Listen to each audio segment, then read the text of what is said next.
question or two while we wait, and if you can please just give a second or 1 minute response on whatever is appropriate, and we will get to know a little bit more about our contestants.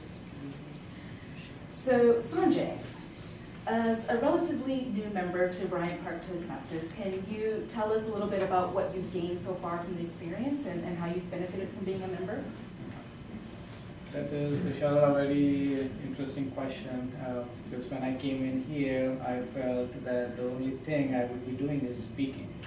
But what I've learned more is by sitting there and listening to other people, is what different ideas they have, what different techniques they use, which I had not even imagined. And I felt that was more I took than just by speaking.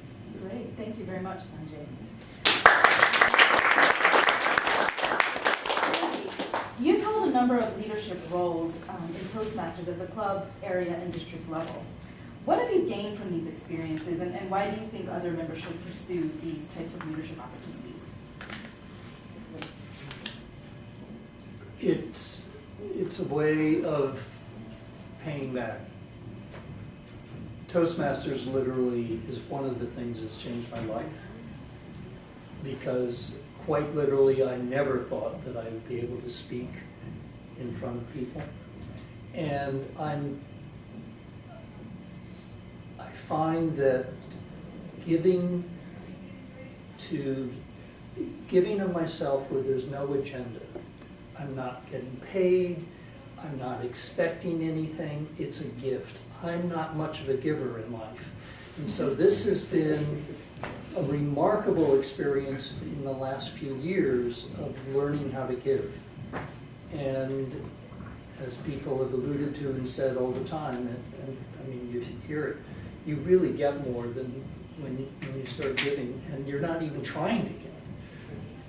And to see people grow, and to see so many people grow, I have a sense of what a parent must be in it, because I'm not, no child left behind. It's just one of these things that you can't help yourself almost in giving. The more you do it, it's a remarkable thing, and it doesn't have to be Toastmasters. And from my experience in Toastmasters, I've decided on my next journey of where I'm giving. Thank you.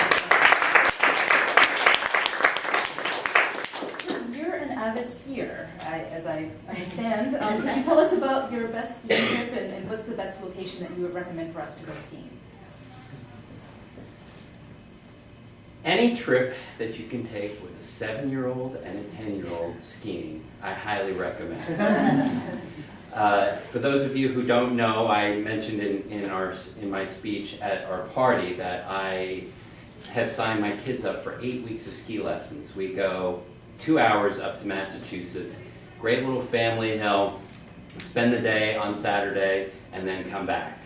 And it has enabled me to bond with my kids in a way that I never thought possible.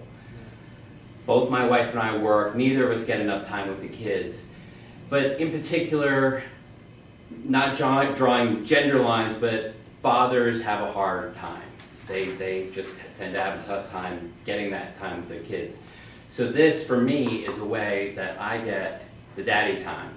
Last weekend, we were up skiing, and my son missed his lesson. We were actually late because we were skiing together. So my daughter got her lesson, and I got to spend 2 hours teaching my son how to ski. And it was probably the best 2 hours I ever spent on skis in my life. Thank you. Jessica, you have a passion for adventure travel. Can you tell us a little bit about your experience hiking to Machu Picchu? Sure. Well, hiking to Machu Picchu is quite an experience, but I have to say it was the best experience of my life. It was the first time I had ever hiked in my life, and I decided to do a 4-day hike, camping for 3 nights, no showering, with a good friend of mine. Luckily, we were still good friends after the trip.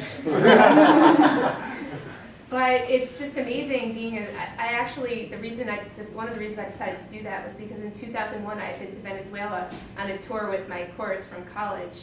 And we were in Merida, which is in the Andes Mountains. And I just knew I had to go back one day. And when I was back there 5 years later in the Andes Mountains, it's just the most amazing feeling. They're just so dramatic, and you just feel like you could do anything if you're up there.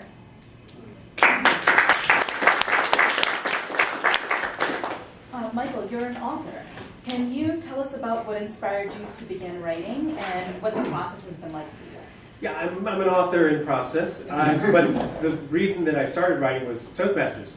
Okay. In March, probably by the end of March, I'll be self-publishing my book on public speaking tips, which I'm very excited about, and I'll be touring around and trying to sell in various places. And it was because of being here in regular meetings and finding a way to create value for myself that I realized I think there's enough here to write a book. And it was because that every week when I showed up here, there was some small thing that I would learn that kept, you know, how they say God is in the details. And it kept getting deeper and deeper, the learning for me. So I'm happy to give back until I find my next path, like Andy. And maybe it's in the Andes, like Jessica was saying, but I think it could be possible, especially when you said showering for 4 days. I was like, oh, then I could do it. So, yeah. I'd like to thank all of our contestants for their participation.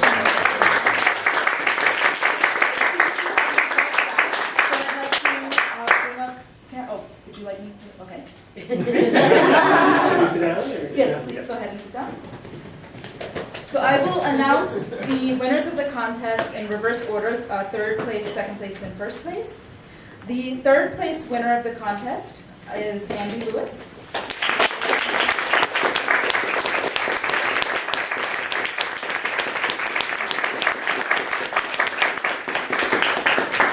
The second place winner of the contest is James Decker.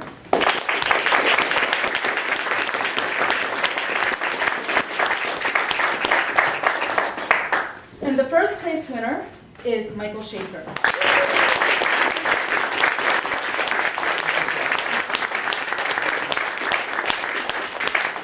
I'd like to also thank all of the others that have volunteered to participate in the contest through support roles, the timers, the ballot counters, judges, everyone who helped make this contest a success. This was truly a team effort, and I really appreciate all of your support. Thank you.